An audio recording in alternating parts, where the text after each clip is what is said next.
Hello, you're Dominique Weis.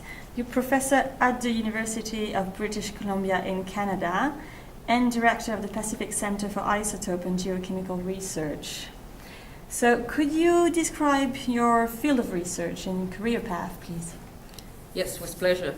My field of research is basically centered around isotope geochemistry. I focused a lot on applying various isotopic systems in tracing the sources either of oceanic island basalts, for instance in my studies of the Kerguelen archipelago and now Hawaii, or applied to environmental issues such as tracing the sources of cadmium in oysters, for instance. Okay. That's a very interesting program we're working on right now. Yes. It turns out that all the oysters of the west coast of Canada and the US have too high cadmium.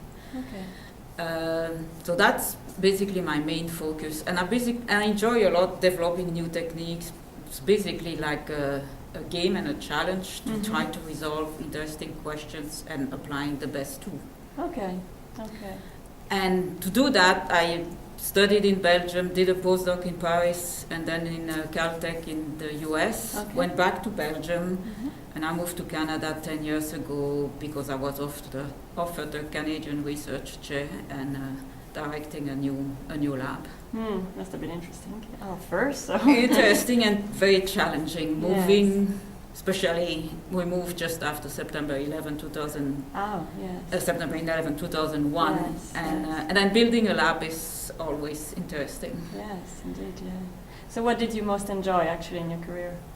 What I most enjoy, and I'll talk to the present because it's still valid, is the freedom we have as academics.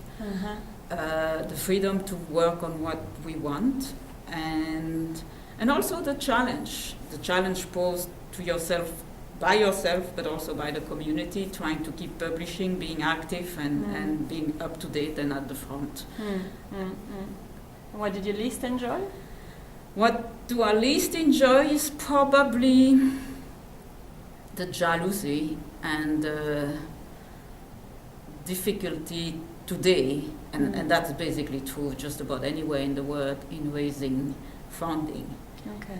You can be good, but if you don't fit in what the administration or the political system has decided, it just doesn't make any difference. So going back to your research, how do you see the future of your field evolving?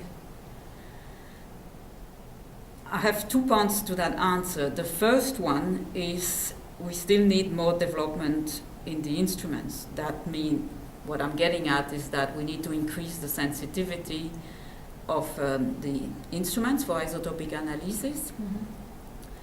And the second, maybe more important, and that's a very focused part of my research, working on oceanic island, it's a better integration in between geochemistry and geophysicists, more specifically mental dynamics, modelers and things like that. Okay.